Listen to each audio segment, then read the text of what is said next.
Hello students, welcome back to your own channel Scientific Window. My name is Navdeep Kaur and we are studying chapter Life Processes. Respiration की first video में हमने पढ़ लिया था that what is respiration and what are the types of respiration.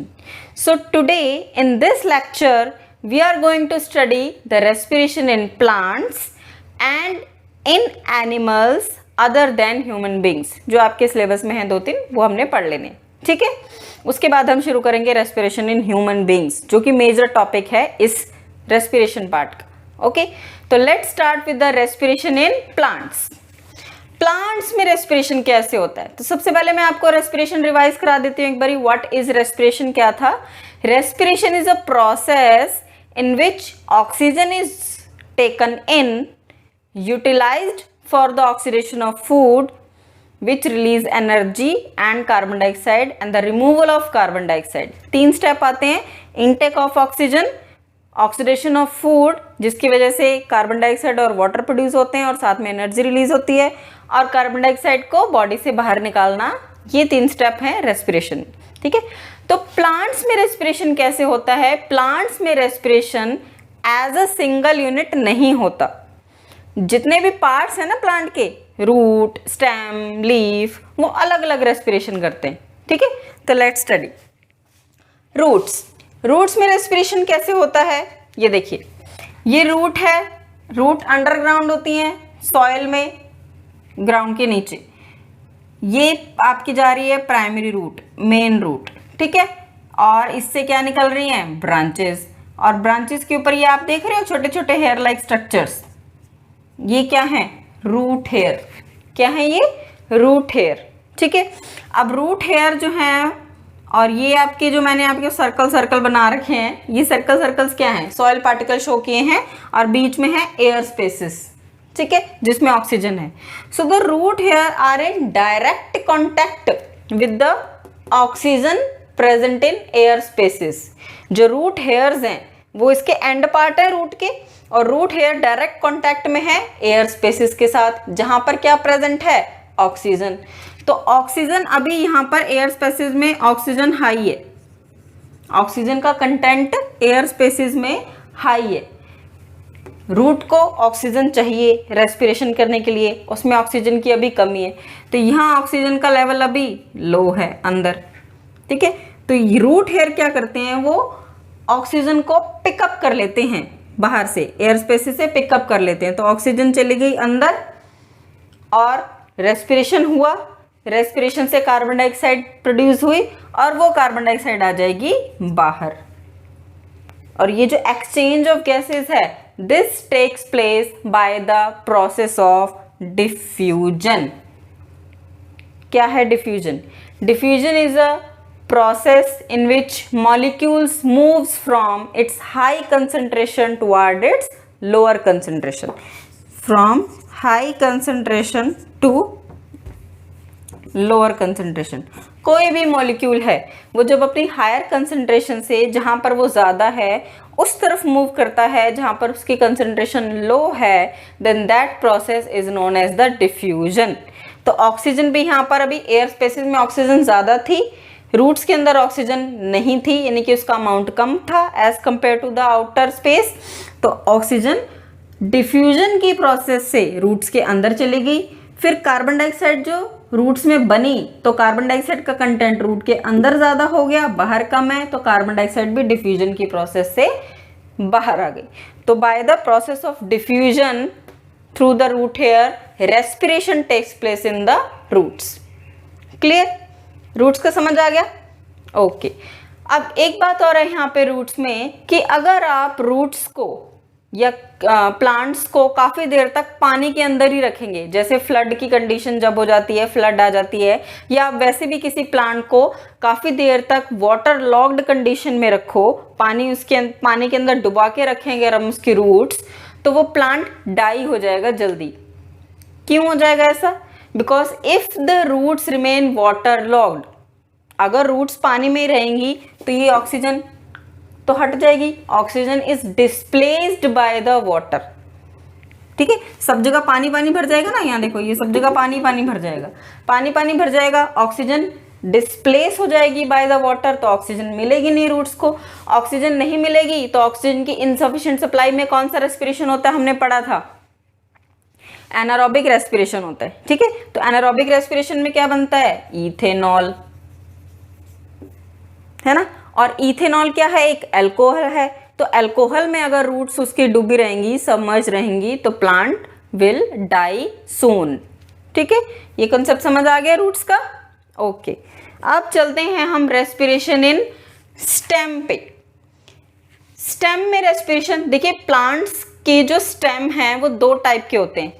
एक तो जब plants young condition में होता है तो ग्रीन ग्रीन कलर का स्टेम होता है, सॉफ्ट सा स्टेम होता है। ठीक है, तो उसको हम सॉफ्ट स्टेम ले लेते हैं। सॉफ्ट स्टेम में कहाँ से होता है, स्टोमेटा से। सॉफ्ट स्टेम की जो एपिडर्मिस है, आउटर लेयर, उसमें छोटे छोटे पोर लाइक स्ट्रक्चर्स होते हैं जिनको हम बोलते हैं स्टोमेटा, और स्टोमेटा से गैसेस एक्सचेंज हो जाता है। लेकिन जो हार्ड स्टेम है, जो वुडी स्टेम है, इतने बड़े बड़े बार्क हैं जिनके, जो ब्राउन कलर का स्टेम आपने देखा होगा, जो बार्क होता है, जो पेड़ की छाल होती है, हार्ड आउटर कवरिंग, जिसको हम वुडी स्टेम्स बोलते हैं। वुडी स्टेम्स में आउटर लेयर पर कुछ ऐसा एरिया प्रेजेंट होता है जहाँ पे सेल्स बहुत लूजली स्पेस्ड होते हैं। देखो, लूजली स्पेस्ड सेल हैं, बाकी जगह पर कॉम्पैक्टली अरेंज हैं, टाइटली अरेंज सेल्स हैं, लेकिन कुछ एक छोटा सा एरिया ऐसा होता है जहां पर सेल्स आर लूजली स्पेस्ड। और ये सिर्फ एक नहीं, काफी सारे होते हैं वुडी स्टेम्स के अंदर। ऐसे स्पेसिस को हम बोलते हैं लेंटिसेल्स। क्या बोलते हैं, लेंटिसेल्स। लेंटिसेल्स के through exchange of gases, exchange of oxygen and carbon dioxide हो जाता है। ठीक है, तो लेंटिसेल्स हार्ड स्टेम में लेंटिसेल्स है। And what is lenticels, small area in the bark where the cells are loosely spaced, जहां पर सेल्स जो हैं वो कैसे हैं, बहुत दूर दूर अरेंज हैं, लूजली स्पेस्ड हैं, जिसकी वजह से इजी एक्सचेंज ऑफ गैसेस हो पाता है। ठीक है, हार्ड स्टेम में लेंटिसेल्स, सॉफ्ट स्टेम में स्टोमेटा। अब आ जाओ लीव्स पर। लीव्स में तो आप सबको पता ही है कि लीव्स की अपर और लोअर दोनों एपिडर्मिस पे क्या प्रेजेंट होते हैं, छोटे छोटे पोर लाइक स्ट्रक्चर्स प्रेजेंट होते हैं जिनको हम स्टोमेटा कहते हैं। अगर आपको लीफ के स्ट्रक्चर नहीं पता है, स्टोमेटा के बारे में नहीं पता है, तो मेरी प्रीवियस वीडियो है site of photosynthesis structure of leaf, वहां पर जाकर आप इसको चेक कर सकते हैं। ठीक है, तो स्टोमेटा छोटे छोटे पोर लाइक स्ट्रक्चर्स होते हैं on the epidermis of roots, epidermis of leaf, जिनके थ्रू एक्सचेंज ऑफ गैसेस हो जाता है। बाहर से ऑक्सीजन अंदर ले ली जाती है और अंदर से कार्बन डाइऑक्साइड बाहर निकाल दी जाती है। सो द बाय, इसमें भी क्या है, डिफ्यूजन की प्रोसेस। डिफ्यूजन क्या है, ऑक्सीजन अपनी हायर कंसेंट्रेशन यानी कि आउटसाइड से अंदर जाएगी लीफ के अंदर, और लीफ में जो कार्बन डाइऑक्साइड बन जाएगी रेस्पिरेशन से, वो बाहर चली जाएगी। ठीक है, तो by diffusion through stomata respiration take place in leaves. Okay, समझ आ गया, एक बार रिवाइज कर लें। रूट में रेस्पिरेशन किससे होता है, by root hair, through the process of, process कौन सी चलेगी, डिफ्यूजन। प्रोसेस सब में डिफ्यूजन ही चलेगी यहाँ पे। स्टेम में, हार्ड स्टेम में कौन सा है पार्ट, लेंटिसिल, और सॉफ्ट स्टेम में स्टोमेटा, लीव्स में स्टोमेटा। ठीक है, समझ आ गया। अब आपके बड़े बुजुर्ग, कभी आपने सुना होगा उनसे कि रात के समय प्लांट्स के अंदर, प्लांट्स के नीचे नहीं खड़े होना चाहिए। ऐसा क्यों, रात को क्या हो जाता है प्लांट्स को, रात को प्लांट्स के नीचे क्यों नहीं खड़ा होना चाहिए? देखिए, इसका आंसर समझिए। ये मैं ले रही हूँ एक डे टाइम और ये मैं ले रही हूँ नाइट टाइम। देखिए, डे टाइम में रेस्पिरेशन भी होता है प्लांट्स के अंदर और फोटोसिंथेसिस भी होता है, दोनों चीजें होती है ना। डे टाइम में रेस्पिरेशन भी होता है, रेस्पिरेशन तो हमेशा ही होता रहेगा सांस लेने के लिए, और डे टाइम में फोटोसिंथेसिस भी होता है, because photosynthesis require sunlight. Photosynthesis के प्रोसेस के लिए क्या चाहिए, सनलाइट चाहिए। ठीक है, तो ये डे टाइम में होता है।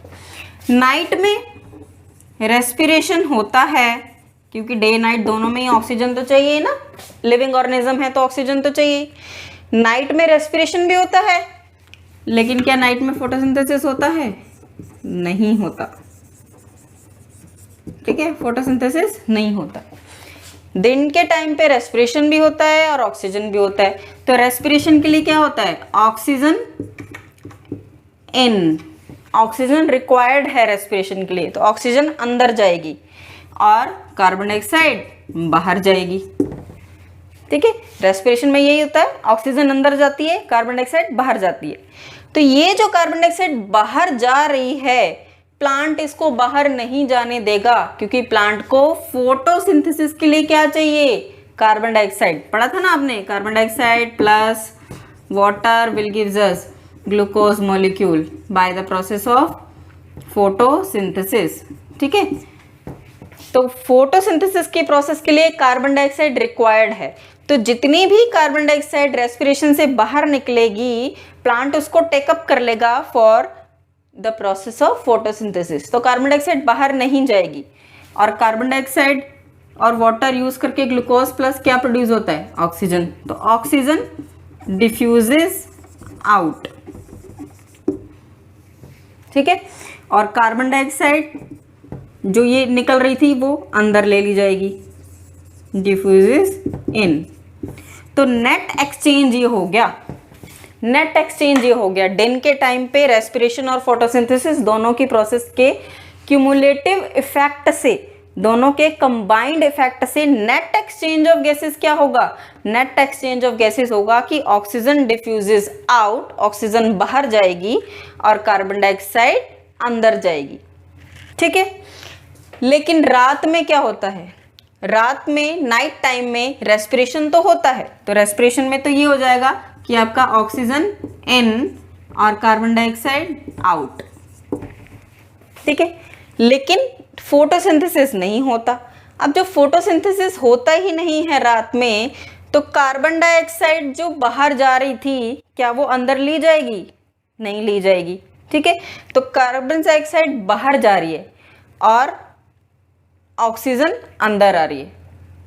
ठीक है, तो इसमें नेट एक्सचेंज क्या हो जाएगा, इसमें नेट एक्सचेंज हो जाएगा ऑक्सीजन डिफ्यूजेस इन और कार्बन डाइऑक्साइड डिफ्यूजेस आउट। तो जब कार्बन डाइऑक्साइड रात के टाइम पर बाहर निकलेगी प्लांट्स में से, तो carbon dioxide is a harmful gas. ठीक है, जिसके प्रोलॉन्ग्ड इनहेलेशन से आपको प्रॉब्लम्स हो सकती हैं। ठीक है, तो इसीलिए रात के समय प्लांट्स के नीचे नहीं खड़े होना चाहिए, प्लांट्स के नीचे नहीं सोना चाहिए, क्योंकि कार्बन डाइऑक्साइड निकलती है और carbon dioxide is a harmful gas for living beings, for human beings. ठीक है, समझ में आ गया। तो ये डे और नाइट टाइम का कंसेप्ट कि डे टाइम पे नेट एक्सचेंज क्या है, oxygen out, carbon dioxide in. Night में नेट एक्सचेंज क्या है, oxygen in and carbon dioxide out. ठीक है, so this is all about the respiration in plants. Next is the respiration in animals. Animals में respiration कैसे होता है, human beings को छोड़कर। ह्यूमन बींग्स का we will discuss later on. ठीक है, इसकी पूरी डिटेल्ड प्रोसेस पढ़ेंगे हम। ठीक है, तो एनिमल्स कौन कौन से एनिमल्स पढ़ने हैं आपको, अमीबा में, अर्थवर्म और लीचेस में, grass hopper, cockroach, house fly, mosquito जैसे इंसेक्ट्स में, और फिशेस में। तो सबसे पहले हम पढ़ते हैं अमीबा के बारे में। अमीबा, जैसे कि आप सबको पता है कि amoeba is a unicellular aquatic animal. ठीक है, इस तरह से अमीबा होता है। ठीक है, बीच में इसका सिंगल न्यूक्लियस, साइटोप्लाज्म, और ये क्या है, इसकी सेल मेम्ब्रेन। ठीक है, अमीबा वाटर में रहता है और वाटर में क्या होती है, डिसॉल्व्ड ऑक्सीजन। ठीक है, ऑक्सीजन इस सेल मेम्ब्रेन के थ्रू अंदर एंटर करती है by the process of diffusion. जैसे कि हमने अभी पढ़ा कि diffusion is a process of movement of molecules from high concentration to lower concentration.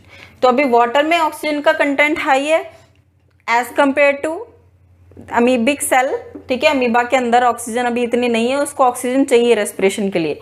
तो ऑक्सीजन अपनी हायर कंसेंट्रेशन से आउटसाइड से इनसाइड मूव हो जाएगी bye the process of diffusion. और फिर इस ऑक्सीजन को यूटिलाइज कर लिया जाएगा bye the process of for the process of respiration, और क्या प्रोड्यूस हो जाएगी, कार्बन डाइऑक्साइड। और ये कार्बन डाइऑक्साइड का कंटेंट अब यहाँ ज़्यादा हो गया तो अब ये बाहर निकल जाएगी।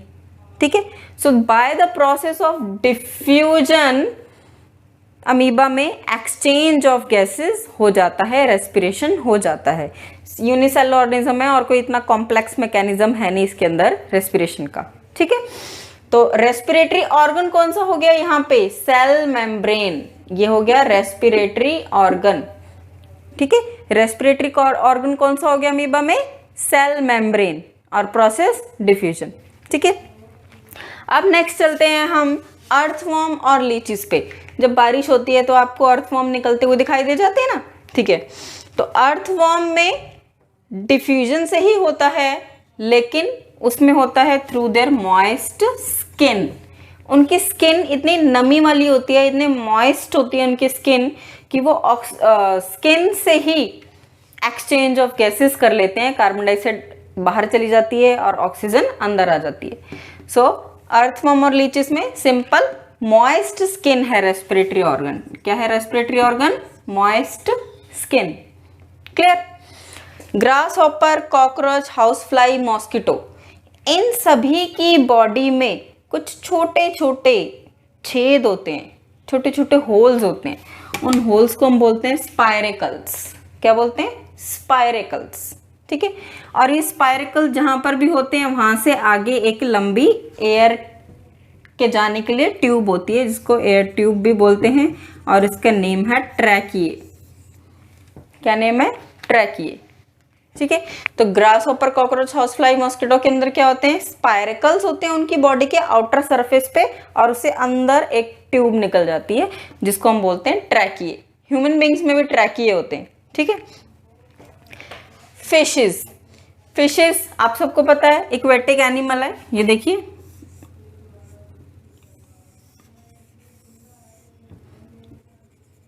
ठीक है, फिशेस इस तरह से हैं। यहां पे आपने एक ऐसे आप सी शेप स्ट्रक्चर सा देखा होगा हमेशा फिशेस के अंदर।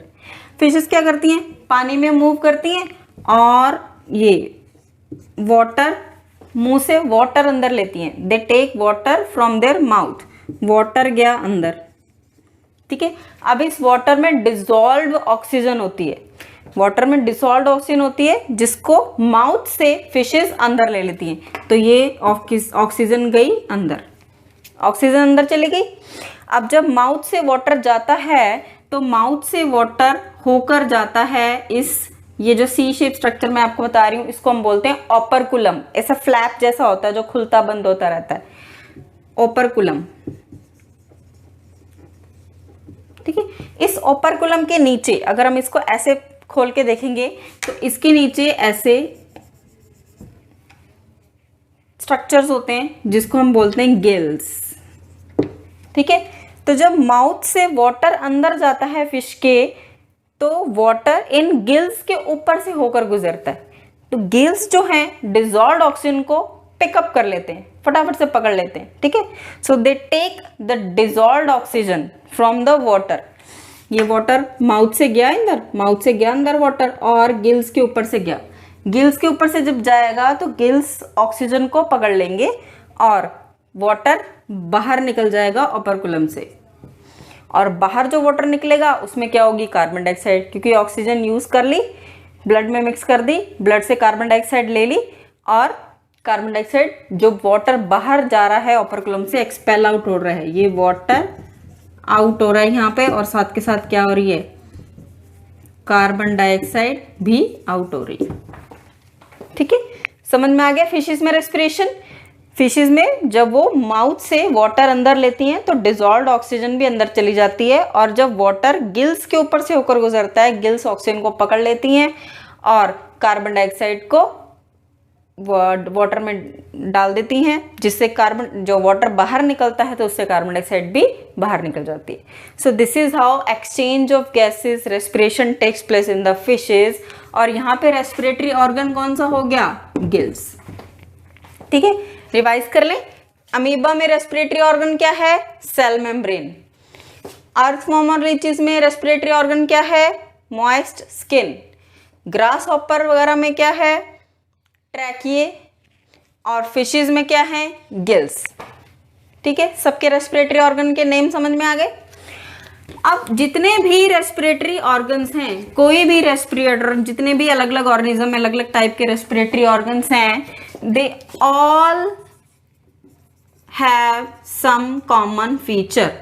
All respiratory organs have 3 common features. कौन कौन से फीचर्स कॉमन होती हैं, क्या चीजें हैं जो तीनों में ही हैं।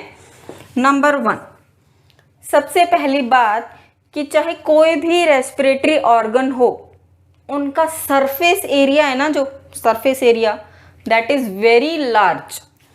दे have large surface area.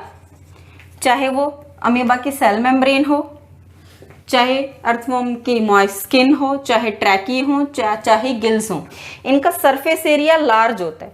Large surface area होने की वजह से ये maximum to maximum exchange of gases को कर सकते हैं। ठीक है, to maximize the exchange of gases they have large surface area. पहली बात समझ में आ गई।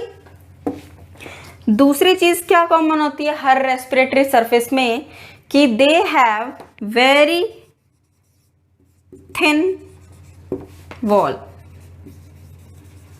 उनकी जो दीवार है, उनकी जो वॉल्स हैं, they are very very thin, बहुत पतली होती हैं। ये भी किस लिए, for the easy exchange of gases, ताकि ऑक्सीजन अंदर और कार्बन डाइऑक्साइड बाहर इजीली जा सके। They are very thin walls. ठीक है। थर्ड है दे आर हाईली वेस्कुलर। सभी रेस्पिरेटरी ऑर्गन जो हैं they are highly vascular. Highly vascular का मतलब that means they have a rich blood supply. ज्यादा ब्लड सप्लाई होती है, क्योंकि ब्लड ही तो एक ऐसा मीडियम है ना जो ऑक्सीजन को और कार्बन डाइऑक्साइड को ट्रांसपोर्ट करेगा। ब्लड ही तो ट्रांसपोर्ट करता है। तो इन रेस्पिरेटरी ऑर्गन्स में ब्लड कैपिलरीज बहुत ज़्यादा होती हैं। They are highly vascular, blood supply काफ़ी ज़्यादा जाती है, ब्लड कैपिलरीज ज़्यादा होती हैं, जिससे कि एक्सचेंज ईजी हो सके और ट्रांसपोर्ट भी ईजी हो सके गैसेस का। ठीक है, ट्रांसपोर्ट जो है वो ब्लड के द्वारा ही होगा रेस्पिरेटरी गैसेस का, इसलिए they are highly vascular. That means they have very very large number of blood capillaries in them. Clear. तो ये तीनों बातें कॉमन होती हैं। पहला लार्ज सरफेस एरिया, दूसरा थिन वॉल्स होती हैं, और तीसरा highly vascular. So this is all about the respiration in animals. अब इस टॉपिक से रिलेटेड आपके पास 2 क्वेश्चंस हैं जो काफी इंपॉर्टेंट हैं। पहला क्वेश्चन है, क्वेश्चन नंबर 1, पहला क्वेश्चन है कि rate of breathing in aquatic animals is higher than terrestrial animals। कि जो पानी में रहते हैं एनिमल्स, उनमें रेट ऑफ ब्रीदिंग फास्टर होती है, जल्दी जल्दी है ब्रीदिंग करते हैं वो, रेट ऑफ ब्रीदिंग हायर होती है।